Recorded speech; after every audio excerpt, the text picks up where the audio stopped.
अधिकराव आबा लोखंडे यांना महाराष्ट्र भूषण पुरस्कार प्रदान। पाहूया सविस्तर बातमी झुंजार न्यूज महाराष्ट्रमध्ये।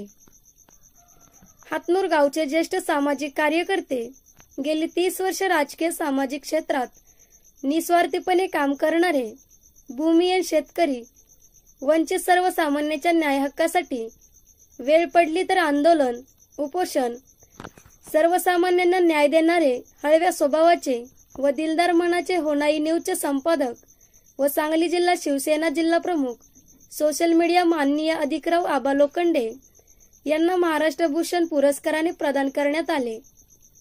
अधिकराव आबा लोखंडे हे शेतकरी नेते स्वर्गीय हरिभाऊ गुजट यांना गुरुवर्य मानून पुरोगामी विचाराने आजपर्यंत त्यांची वाटचाल चालू असते। विविध क्षेत्रात त्यांनी उल्लेखनीय कामगिरी केल्यामुळे या कामाची दखल घेऊन त्यांना पुरस्कार प्रदान करण्यात आला। यावेळी त्यांचे सर्व स्तरावरून स्वागत करण्यात आले आहे। एका दलित चळवळीतल्या कार्यकर्त्यांचा सन्मान केल्यामुळे त्यांचे स्वागत होत आहे। झुंजार न्यूज महाराष्ट्र प्रतिनिधी नितीन तुपे, मसवड।